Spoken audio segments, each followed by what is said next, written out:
Hey my loves! So today I'm kind of formally starting something I want to do here on my channel. When I was kind of on more of like a Monday through Friday schedule where I posted very specific videos on very specific days, I used to have like a Friday favorites and flops segment where I would just talk about my favorites through the week.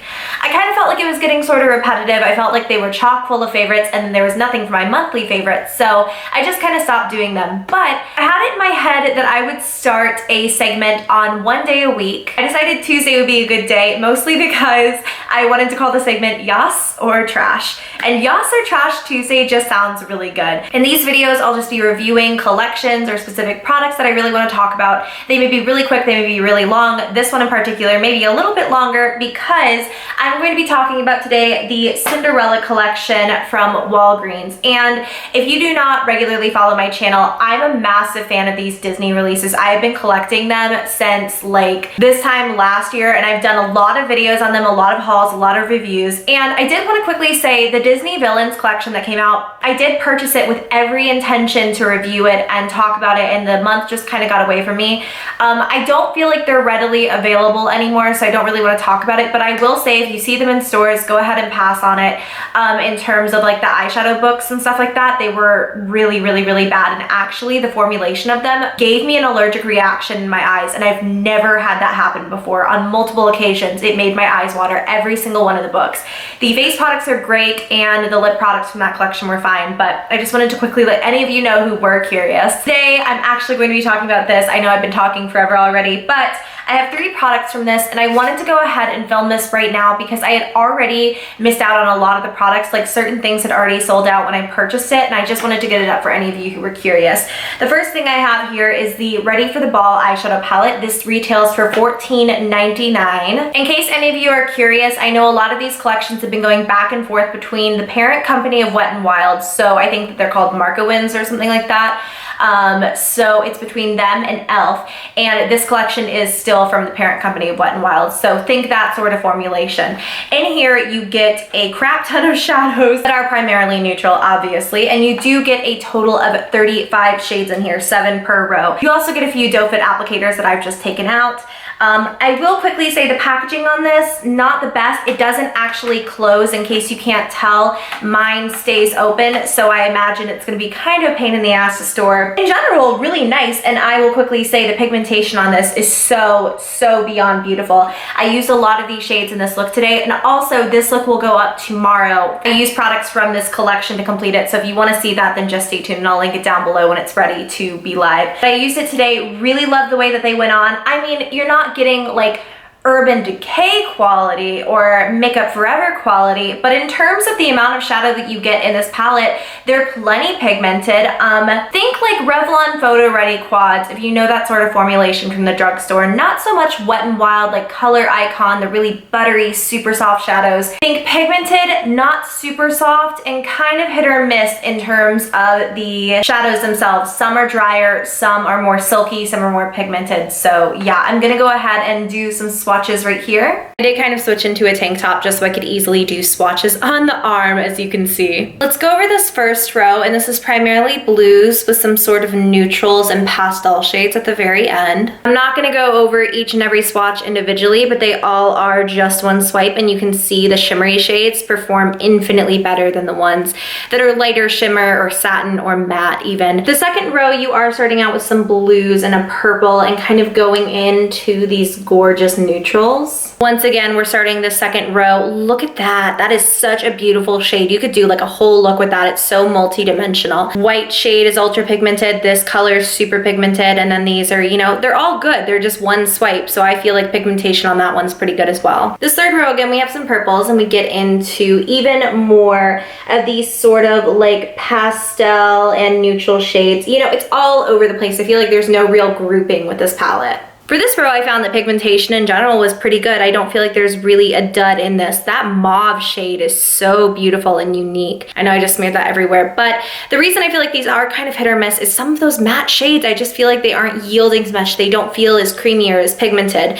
And I feel like, you know, one more pass might get them to the level of these really pretty foil shades. But as we're getting towards the bottom, you can see we're really starting to get into the darker shades. We've got this beautiful metallic gold and a little bit more neutral, but we're really getting into the the smoky territory. This kind of like smoky blue shade really, really underwhelmed me. It looks so dark in the pan, and then you get it on the arm and it's just like there's no pigmentation there.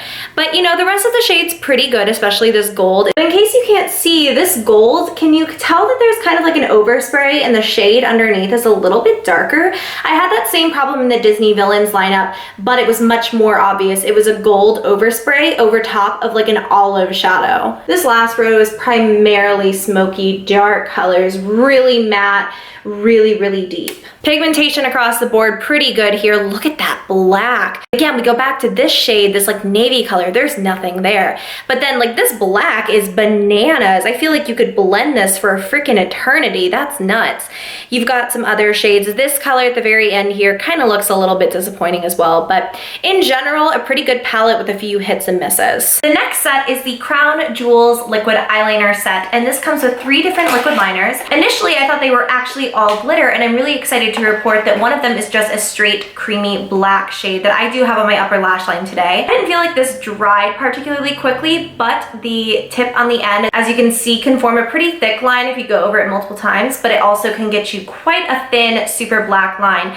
I feel like it took a little bit longer than my usual liquid liner to dry. However, this entire set is $4.99 and you do get 3 shades, and I'm telling you, it got the job done. I will let you know if there's any sort of wear time issue with it in the description box below. But unless it like flakes off or fades or something, I think it's a really great find. So you get in here Grand Duke, and that is just the straight black. You get this beautiful, beautiful glittery silvery taupe shade, and this is in the shade Against the Clock. That's really pretty. Love the packaging, by the way. These really light blue tops with those little slippers. I just think it's so Cinderella and so cute without being like too terribly kiddish. Here is what this glitter liner looks like. Obviously, it is glitter suspended in a clear base. You're gonna be best suited to use this when you're putting it over shadow, or when you know that you're not getting like heavy definition wherever you're putting it. You know what I mean? These are awesome as like shadow toppers in my opinion, or liner toppers if I want something a little bit special, but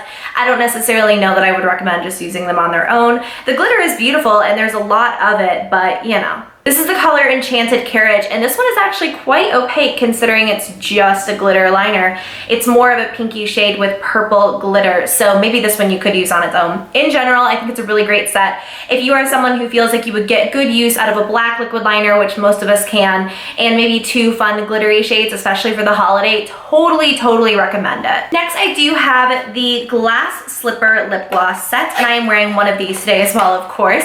This retails for $4.99. I was excited that they didn't put anything like a plum in this, or a berry, or a really dark red. I feel like these are very suited to this collection. Like Cinderella is kind of pastel-y and light, and you don't think those darker colors. They really covered that in the Disney Villain collection, which again, I wasn't a huge fan of, but yeah, I was really excited with the color choices. The first one is the one I'm wearing today, and it's in the shade Charming. And I will say, again, great packaging. They're little squeezy tubes, but you have doe foot applicators.